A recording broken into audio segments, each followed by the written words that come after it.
Naitwa Mariam Kinara, Umi yuko hapa, DJ Crazy kwenye 1 na 2, lakini tuko na majirani zetu hapa kutoka mtandao wa kupinga utumikishwaji wa watoto. Tuko na Erasto Emmanuel pamoja na Emmanuel Mpambayadi. Nimepatia jina la pili? Nimepatia. Nimelipatia kabisa. Karibuni sana jamani. Asante sana, asante. Habari za mtokapo? Habari njema kabisa, tunashukuru Mungu. Sawa, tumefurahi kuwa na nyinyi leo kwa sababu leo ndo siku yenyewe kabisa ya maadhimisho ya kupinga ajira kwa watoto. Na tukiwa tunapita na kuangalia takwimu za hapa na pale, tunaona bado tuna wimbi la ajira kwa watoto katika baadhi ya maeneo hapa nchini Tanzania. Lakini pia hata ukiangalia sheria ya kazi haimruhusu mtoto ambaye ana umri wa miaka 14 huko sijui wapi kufanya kazi. Kushuka chini. Lakini pia hata mtoto ambaye yuko chini ya umri wa miaka 18 haruhusiwi kufanya kazi hatarishi. Kama zile kazi za migodini wapi, lakini bado kuna watoto wanafanya kazi huko. Ukienda migodini unakutana na mtoto wa miaka 15 wadogo wako huko. Kuna sehemu huko mashambani ambazo ni kazi hatarishi, watoto bado wanafanya, mtoto ambaye anatakiwa kuwepo shule. Hali ambayo inaathiri ustawi wao wa kimwili, kiakili, pamoja na kuwanyima haki zao kama watoto. Sasa kwa sababu nyinyi mko kwenye eneo hilo kabisa, hebu tuanze kwa kutuambia takwimu za ajira ama utumikishwaji wa watoto hapa nchini Tanzania zimekaaje? Najitambulisheni vizuri. Mimi nimesema tu mnatoka kwenye huu mtandao wa hilo jina lenu. Hatujui Emmanuel nani pale. Yes. Okay, sawa.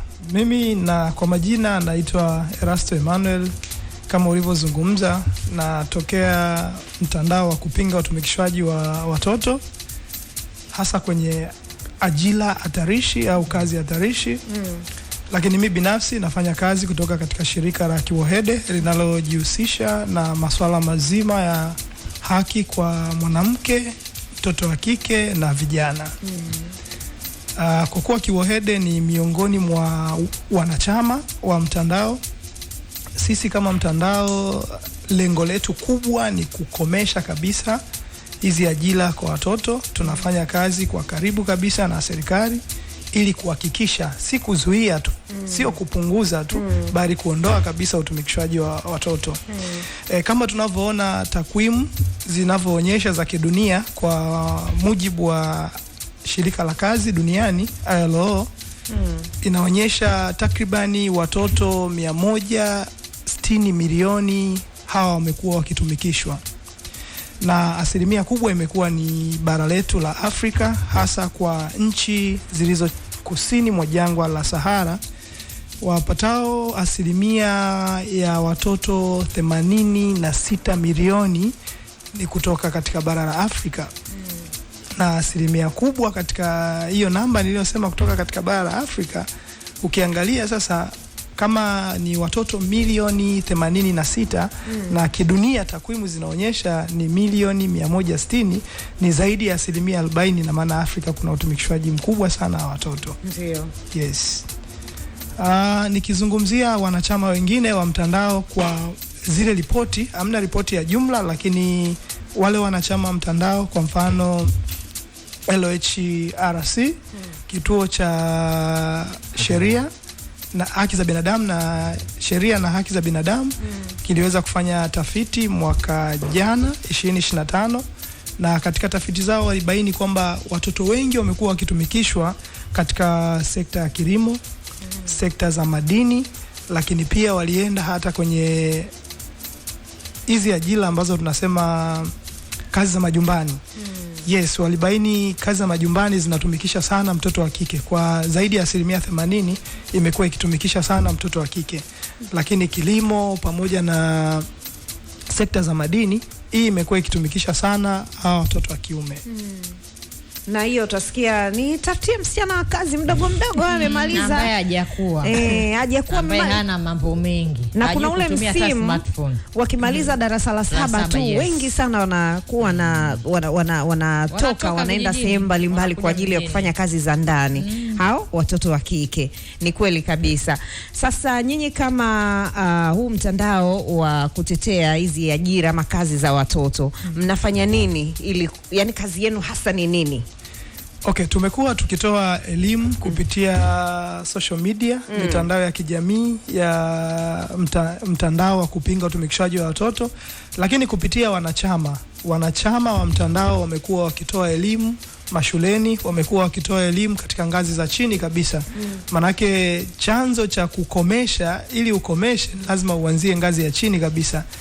Kule chini ukizungumza na viongozi wa serikali za mitaa, ukizungumza na wazazi, ukazungumza pia na watoto, maana kumfanyisha kazi mtoto si kosa, ila unampa kazi gani? Kazi ambayo itamuathiri yeye kiafya, kisaikolojia, akakosa muda wa kwenda darasani. Hiyo ndizo tunasema ajira hatarishi kwa mtoto. Okay.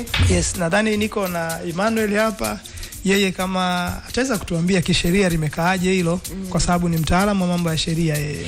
Sawa, tena umewahi kulisema hilo, nilikuwa nataka nikuulize. Mwanzo ulisema kwamba tunapinga ajira hatarishi. So onekana nataka nikuulize kwamba kwa kumbe unaruhusiwa kuajiriwa, lakini ajira tu isiwe hatarishi. Isiwe hatarishi.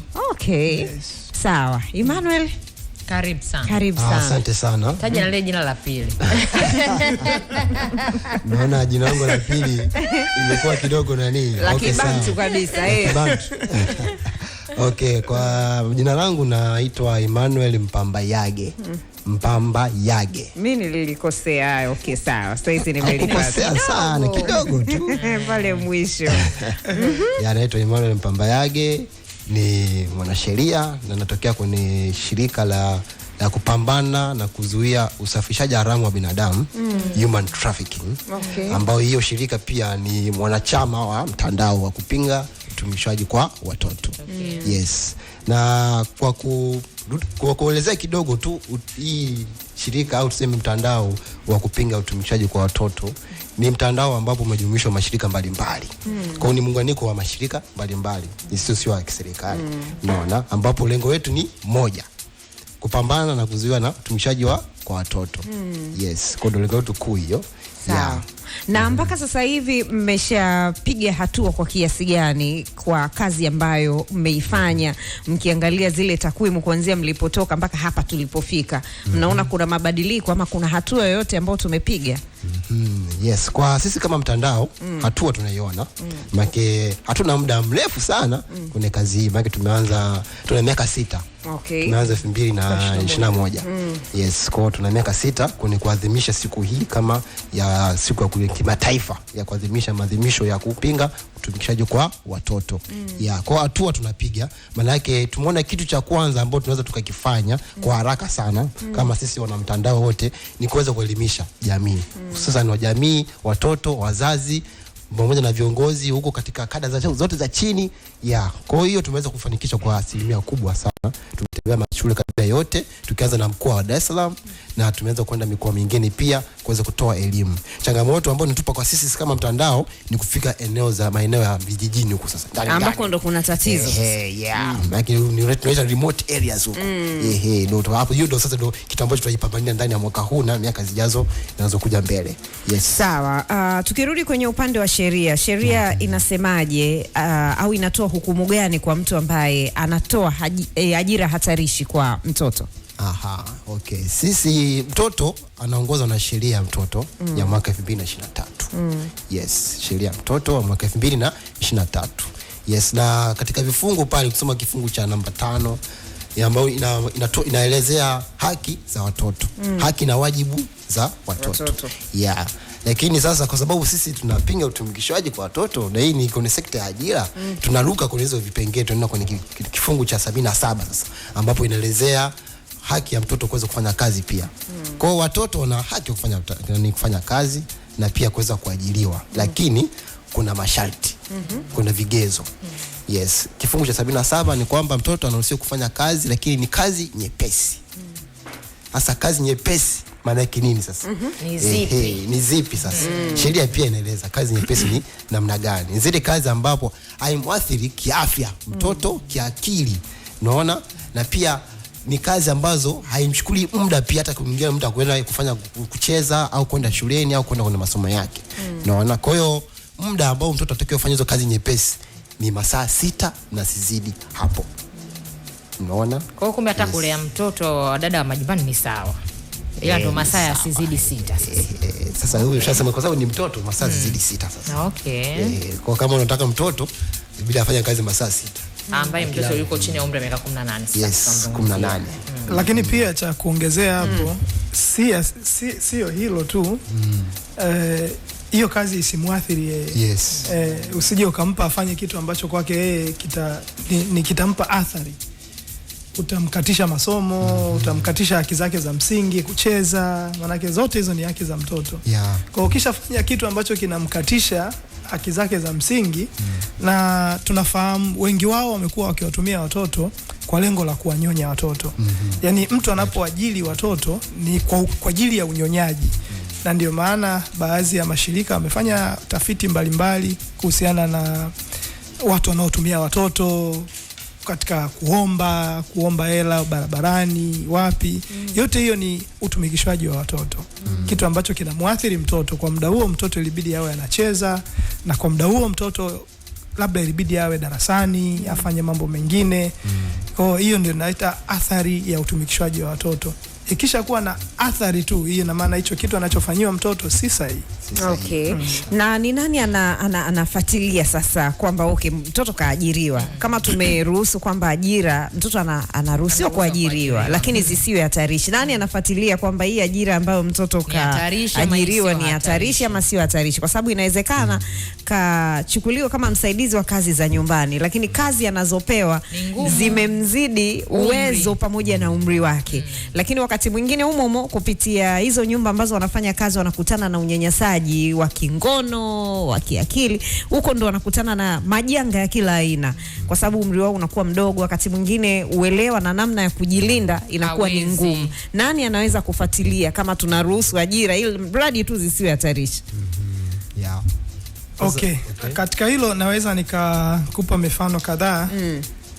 Katika masuala kama hayo, sisi wana mtandao tumekuwa tukitoa elimu mashuleni, katika vituo vya madaradara, lakini pia tumekuwa tukienda nyumba kwa nyumba, tumekuwa tukifanya hivyo vitu.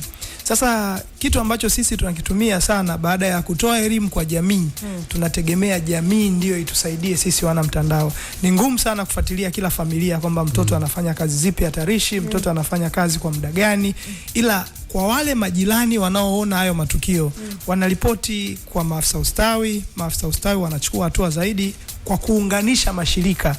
Kwa mfano, mratibu wetu sisi ambaye ni mratibu wa kitaifa, Scholastica Pembe, yeye amekuwa akipokea simu nyingi sana ambazo zinahusisha labda kuna mtoto fulani anatumikishwa mahali fulani. Huyu mtoto kwa umri wake labda miaka 13 ilibidi awe darasani. Yeye kwa kuwa mtandao wa kupinga utumikishwaji wa watoto umejumuisha mashirika zaidi ya 50. Kwa hiyo anaangalia, je, ni shirika lipi ambalo linaweza likamsaidia huyu mtoto kwa wakati huu? Anahitaji msaada wa kisheria, anahitaji msaada wa kielimu, anahitaji msaada wa makazi, sehemu ya kukaa ili awe salama zaidi. Kwa hiyo yeye sasa kama mratibu wa kitaifa wa mtandao amekuwa akipigia simu hayo mashirika yanayojihusisha na hicho kitu ambacho kina msibu huyo mtoto. Kama ni issue ya sheria atamuunganisha na watu wa sheria, wataenda kumsaidia. Kama ni issue ya shule atapiga. Kuna mashirika kadha wa kadha ambayo yanajihusisha na mambo ya shule. Kwa mfano sisi binafsi upande wa Kiwohede tumekuwa tukiwaokoa watoto wale wahanga kutoka katika mazingira tofauti, na hatuendi sisi mtaani ila kupitia maafisa ustawi. Maafisa ustawi kata, maafisa ustawi wilaya, maafisa ustawi mkoa wamekuwa wakituunganisha sasa na hao vijana.